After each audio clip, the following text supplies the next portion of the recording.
नमस्कार, मी तृप्ती. माझ्या या व्हिडिओमध्ये तुमच्या सगळ्यांचं खूप स्वागत आहे. आज आपण या व्हिडिओमध्ये हुमणीबद्दल थोडक्यात माहिती घेणार आहोत. हुमणी किडीमुळं शेतीचं मोठ्या प्रमाणात नुकसान होतं. हुमणी कीड ही भाजीपाला शेत, ऊस आणि भात शेती याच्यामध्ये जास्त प्रमाणात दिसून येते. जिथे हलक्या जमिनी आहेत, ह्या हलक्या जमिनीमध्ये हुमणीचं प्रमाण जास्त असतं. शेणखताच्या माध्यमातून हुमणीचा प्रसार हा जास्त होतो. जेव्हा आपण आपल्या शेतामध्ये शेणखत पसरवत असतो तेव्हा त्याच्यामध्ये हुमणीची अळी किंवा हुमणीची खूप मोठ्या प्रमाणात वाढ झालेली असते.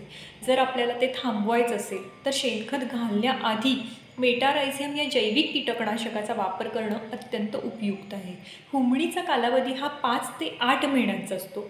जमिनीमध्ये राहून हुमणी कीड ही पिकांच्या मुळांवर हल्ला करत असते. हुमणीचा जास्तीचा प्रादुर्भाव असेल तर पाने ही पिवळी पडत असतात. अळीबरोबर प्रौढ भुंगेही शेतीचं प्रचंड नुकसान करतात. हुमणीचे नुकसान टाळायचे असेल तर मेटारायझियम या जैविक कीटकनाशकाचा वापर करणं गरजेचं आहे. ही तुम्हाला माहिती कशी वाटली हे मला कमेंट करून कळवा आणि हुमणीचा प्रादुर्भाव थांबवण्यासाठी तुम्ही कोणत्या उपाययोजना, कोणत्या पद्धती वापरता हे मला कमेंट करून कळवा. पुन्हा भेटूयात एका छानशा माहितीसोबत. धन्यवाद.